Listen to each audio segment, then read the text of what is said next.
അഫമൻ ഇത്തഖദ ഇലാഹഹു ഹവാഹു. നമുക്ക് സാലിഹിനെ ഒന്ന് ഓദിപ്പിക്കാം. സാലിഹേ. ബിസ്മില്ലാഹിർ റഹ്മാനിർ റഹീം. അഫറഅയ്ത മൻ ഇത്തഖദ ഇലാഹഹു ഹവാ.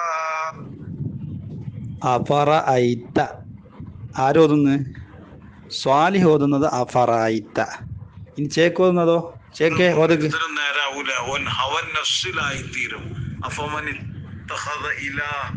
അഫമനിത്തഖദ. ഇപ്പൊ ഇതിൽ ആരാണ് ഓതിയത് ശരി? പറയൂ മറുപടി. 1000 കുതിരശക്തിയോടെ അഹ്സനിയുടെ കൂടി ഏറ്റവും ലോലവയിലുള്ളതൊരു ശിഷ്യനാണ് വെല്ലുവിളിക്കുന്നത്. കൊണ്ടുവാ നൂൻമീമെ. നിങ്ങൾ 1000 ജന്മമെടുത്താലും നിങ്ങൾക്ക് പറയാൻ പറ്റുകയില്ല വന്യരായ ഹാഫിദ് ഉസ്താദ് ഓതിയത് തെറ്റാണ് എന്നോ വന്യരായ ഹാഫിദ് ഉസ്താദിനെ താറടിക്കാനോ അഹ്ലുസുന്നയുടെ മക്കൾ അനുവദിക്കുന്ന പ്രശ്നമില്ല നൂൻമീമെ. നിങ്ങൾ എന്താ വിചാരിച്ചത്? 7 ഖിറാഅത്ത് മാത്രമല്ല 12ഓളം വരുന്ന ഖിറാഅത്തുകൾ ഉണ്ട് എന്ന് ഇമാമിങ്ങൾ ബലപ്പെടുത്തിയതായിട്ട് കാണാം. ഇതൊന്നും പഠിക്കാതെ ഇതൊന്നും തിരിയാതെ അജ്ഞതയിൽ നിന്നും ഉടലെടുത്ത ചോദ്യവുമായിട്ട് നീ കടന്നു വരുമ്പോൾ നിന്റെ എല്ലാ ചോദ്യങ്ങൾക്കും മറുപടി തരാൻ ബഹുമാനപ്പെട്ട വന്യരായ ഹാഫിദ് ഉസ്താദ് വേണ്ട. അവിടുത്തെ ഏറ്റവും കാലിൻ്റെ അടിയത്തെ മൺതരിയുടെ പവർ പോലും ഇല്ലാത്ത ഞങ്ങളെ പോലെയുള്ള ശിഷ്യന്മാർ മതി. അൽഹംദുലില്ലാ അൽഫമറ. 1000 കുതിരശക്തിയോടെ ഇതാ ഞങ്ങൾ വെല്ലുവിളിക്കുന്നു. നീ കൊണ്ടുവാ. ഞങ്ങളുടെ വന്യരായ ഹാഫിദ് ഉസ്താദ് തെറ്റിച്ചോദ്യതെന്ന് നീ പറയുന്നത് കൊണ്ടുവാ. അവിടെ വെച്ച് കൃത്യമായ രീതിയിൽ ഞങ്ങൾ നിങ്ങളെ വിചാരണ ചെയ്യുന്നത് കാണാം. ഈ ഗ്രൂപ്പ് അതിനൊരു വേദിയായാൽ അൽഹംദുലില്ലാ ധൈര്യത്തോടെ ഞങ്ങൾ സ്വാഗതം ചെയ്യുന്നു. അഫമൻ ഇത്തഖദ ഇലാഹഹു ഹവാഹു.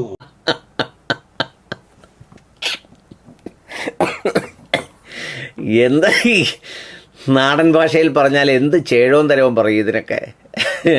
ബിസ്മില്ലാഹിർ റഹ്മാനിർ റഹീം. അഫറഅയ്ത മൻ ഇത്തഖദ ഇലാഹഹു ഹവാഹു വഅളല്ലഹു അല്ലാഹു അലാ ഇൽമ.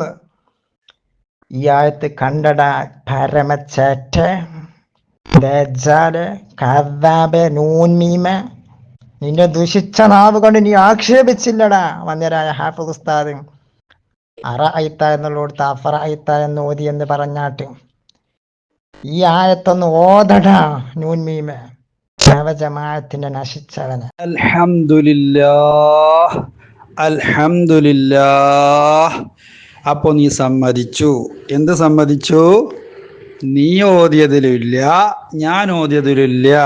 ഈ കാര്യം ഉറപ്പല്ലേ? ഇനി ആരോതിയതിലാ ഉള്ളത്? അതാണ് നീ ഇവിടെ തെളിയിക്കേണ്ടത്. വാടോ, ഇവിടെ വന്ന് തെളിയിക്കടോ. എന്നിട്ട് ഞാൻ ഇൻഷാ അല്ലാഹ് പ്രഖ്യാപിച്ചല്ലോ, കുരുവ ടൂറിസത്തിൻ്റെ അടുത്ത സ്റ്റേജിലെ മുഖ്യ പ്രഭാഷകനായി ഞാനുണ്ടാകും. പോരെ? കൊണ്ടുവാ, തെളിവ് കൊണ്ടുവാ മൗലവി. അതുവരെ ഞങ്ങൾ പിടിച്ചുകൊണ്ടുവരും. മനസ്സിലായാലും നിങ്ങൾക്ക് അതെങ്ങനെ കിട്ടി അതിപ്പോൾ പറയണില്ല. കുറച്ച് ഫാമിലി മീറ്റ് കൂടി നടക്കാണ്ട് കഴിഞ്ഞിട്ട് ഞാൻ പറഞ്ഞുതരാം. ഇങ്ങനത്തെ മുഴുവനും വിടാണ്ട് അതിനാ കടപ്പുറത്തേക്ക് വിളിച്ച് വരിങ്ങള് ഇങ്ങനത്തെ എല്ലാ സംഭവം ഉണ്ട്. നിങ്ങൾ ഒറ്റക്ക് നടത്തിയ സംഭവങ്ങൾ വീഡിയോസ് നിങ്ങൾ ഏതായാലും ലൈവ് ഇട്ടിട്ടില്ല എന്ന് നിങ്ങൾക്ക് ഉറപ്പല്ലേ? അല്ലേ? ഇതൊക്കെയാണ് നിങ്ങൾ മെയ് 13 വൈകുന്നേരം 5 മണിക്ക് ശേഷം നമ്മളെ ഗ്രൂപ്പിൽ വന്നതാണ് ഈ വീഡിയോ. അത് വല്ല എടുത്തോണ്ട് ചെയ്യാണ്ട് മോങ്ങത്ത് 18 വിട്ടാണ്ട് പോകുമ്പോൾ പറയാ ഞങ്ങളിത് രഹസ്യമായിട്ടൊക്കെ പിടിച്ചെടുക്കണെന്ന്.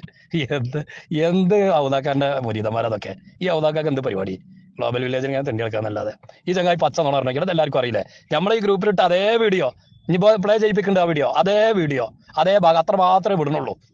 എന്നിട്ട് പറയാ അതൊക്കെ ഞങ്ങൾ രഹസ്യമായിട്ട് പിടിച്ചെടുക്കണം. ഇതേ വാദം തന്നെ മടവൂർ ശൈഖുനാനെ പറ്റി ഇയാൾ പറയണത് കേട്ടു നോക്കുങ്ങൾ. ഇയാൾക്ക് ആരെ പറ്റിയും പറയാനും റസൂലുള്ളാഹിനെ പറ്റി പറയാൻ പാടില്ലേ? പിന്നെപ്പോ അയിനൂറായ മുത്തു റസൂലിൽ നിന്ന് പ്രസരണം ചെയ്യപ്പെട്ട അൻവാറുകളിൽ പ്രധാനിയായ മടവൂർ ശൈഖുനാനെ പറ്റി പറയാൻ വല്ല പേടിയുണ്ടാവോ? വെച്ചോടുക്ക്.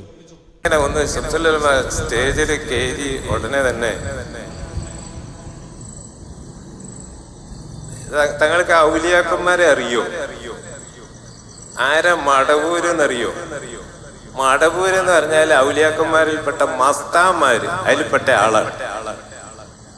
എന്ന് പറഞ്ഞിട്ട് മസ്താമാര് എന്ന് പറഞ്ഞാൽ എന്താ നിങ്ങൾ പറയാൻ തുടങ്ങി. സുബ്ഹാനല്ലാഹ്. ഒരു 1.5 മണിക്കൂർ നീണ്ടു നിൽക്കുന്ന വിഷയം അത് തന്നെയായിരുന്നു.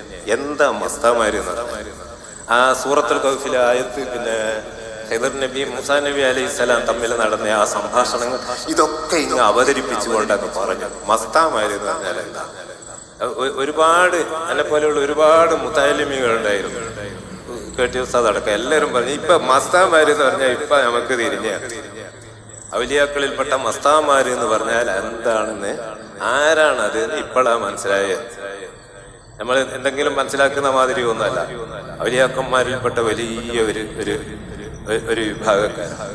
മാനവറുകളെ എനിക്ക് നന്നായി അറിയാന്ന് പറഞ്ഞാല് മസ്താമാര് എന്ന് പറഞ്ഞാൽ ആരാണ് എന്ന് ശംസുൽ ഉലമയുടെ ആ പ്രസംഗത്തിൽ നിന്ന് നന്നായി പഠിച്ച് ആ കൂട്ടത്തിൽപ്പെട്ട മഹാനാണ് അവര്. നിങ്ങൾ ആലോചിച്ച് നോക്ക്, മനസ്സ് തെറ്റിപ്പോയവരാണ്. മടവൂർ ശൈഖുനയിലേക്കാണ് ആ വിരൽ ചൂണ്ടുന്നത്. സിയം എന്ന് പറഞ്ഞത് ഒരു മജിദൂബായ ഒലീജ, ഒരു മജിദൂബായ ഒലീജ. മൂപ്പര് ചിലപ്പോൾ നമ്മൾ സ്കേക്കിനെ നമ്മൾ കാണൂല, നോമ്പിനൊക്കെ മൂപ്പര് ഭക്ഷണം കഴിക്കണേ ഞാൻ കണ്ടു. മജിദൂബ് ജദുബിന്റെ ഹാലിലെത്തിയ വലിയൊരു മഹാനാണ് അദ്ദേഹം. സമനിലയും ഭദ്രതയും തെറ്റിയതാണ് ഇപ്പൊ ആർക്ക്? സിയും പറയണാക്കി ഇയാളെ സമനില ഒന്ന് ചെക്ക് ചെയ്യണം. ഈ ജാതി ഉലമായിൽ നിന്ന് അള്ളാഹു ഈ ഉമ്മത്തിനെ കാത്തുരക്ഷിക്കട്ടെ. അസദ്ദുന്നാസി അദാബൻ ആലിമുൻ ലം യൻഫഉഹു അല്ലാഹു ബിഇൽമിഹി. ഇൽമു കൊണ്ട് ഉപകാരം ചെയ്യാത്ത ഈ വെറും സാഫിയായ ജനങ്ങളെ പണം വിടുങ്ങലല്ലാതെ അവരെ ആഖിറം ഉദ്ദേശിക്കാതെ തോന്നിവാസം പറഞ്ഞ് ഔലിയാക്കൾക്ക് നിയമം പഠിപ്പിക്കുന്നവർ, അവരെ പോലെ നശിച്ചവർ ഇവിടെ ആരാണുള്ളത്? എവിടെ നിന്ന് കിട്ടി നിങ്ങളുടെ ഈ സംസ്കാരം? വായയിൽ നിന്ന് വരുന്ന തെറികളുടെ കണക്കെന്താണ്? ഏത് സംസ്കാരം? ആരാ നിങ്ങളെ പഠിപ്പിച്ചത്? എവിടെ നിന്ന് കിട്ടിയതാ ഇതൊക്കെ? ഇതാണോ സുന്നത്ത് ജമാഅത്ത്? അള്ളാഹ് കാത്തുരക്ഷിക്കട്ടെ. ആ മദീനത്തെ പള്ളി അപ്പന്റെ പള്ളി, ആ മുക്ക് ഈ ജാതി തൊള്ള തോന്നി വിളിച്ചു പറഞ്ഞു. ചെറിയ മൊയിലാക്കുട്ടിയോ മുത്തല്ലിമാണോ വിളിച്ചു പറയണത്? തന്തായില്ലേ ഉറക്ക വിളിച്ചു പറയല്ലേ? അല്ലാഹു ആണായി പിറന്നവനാണെങ്കിൽ, ജനനത്തിൽ തകരാറില്ലാത്തവനാണെങ്കിൽ ഈ സുലൈമാൻ ഫൈസി തെളിയിച്ചേ പറ്റൂ. തൃശൂർ സമ്മേളനത്തിൽ ഇവരുടെ ഒരു നേതാവ് സുലൈമാൻ സഖാഫി മാളിയേക്കൽ എന്ന് പറയുന്ന പരമവിട്ടി മജ്മുഉൽ ഫുസാക്കിലെ 1ാമത്തെ ആൾ എന്ന് ഞങ്ങൾ പറയാൻ ഞങ്ങൾ താല്പര്യപ്പെടുകയാണ്. സുലൈമാന്റെ ശൈലിയിൽ ഇന്നിപ്പോ എന്നോടൊരു ചെറുപ്പക്കാരൻ പറയാണ്, എന്റെ വീട്ടിലുള്ള പശു, ആ പശു വല്ലാതെ കരഞ്ഞെടുക്കുന്നുണ്ട് എന്ന് പറഞ്ഞാൽ അതിനെ അണ ചേരണം. അങ്ങനെ ചേരേണ്ട സമയം വന്നാൽ സാധാരണ ഇപ്പൊ മൃഗാസ്പത്രിയിൽ കൊണ്ടുവരാണ്, അത് സുലൈമാന്റെ അടുത്ത് കൊണ്ടുപോയാൽ മതിയാവുമെന്ന്. എവിടെ നിന്ന് കിട്ടി നിങ്ങളുടെ ഈ സംസ്കാരം? വായയിൽ നിന്ന് വരുന്ന തെറികളുടെ കണക്കെന്താണ്? ഏത് സംസ്കാരം? ആരാ നിങ്ങളെ പഠിപ്പിച്ചത്? എവിടെ നിന്ന് കിട്ടിയതാ ഇതൊക്കെ? ഇതാണോ സുന്നത്ത് ജമാഅത്ത്? ഇത്തരം വാർത്തകളും വിശേഷങ്ങളും അറിയാൻ ഞങ്ങളുടെ ചാനൽ ഉടൻ തന്നെ സബ്സ്ക്രൈബ് ചെയ്യുക, ലൈക്ക് ചെയ്യുക, ഷെയർ ചെയ്യുക. ജനങ്ങളിലേക്ക് എത്തിക്കണമെന്ന് നിങ്ങൾ ആഗ്രഹിക്കുന്ന വാർത്തകളും വിശേഷങ്ങളും പ്രമുഖരുടെ പ്രഭാഷണങ്ങളും ഞങ്ങളുടെ വാട്സപ്പ് നമ്പറിലേക്ക് അയച്ചു തരിക. നന്മ വളരട്ടെ, തിന്മക്കെതിരെ നമുക്ക് ഒരുമിച്ച് നിൽക്കാം.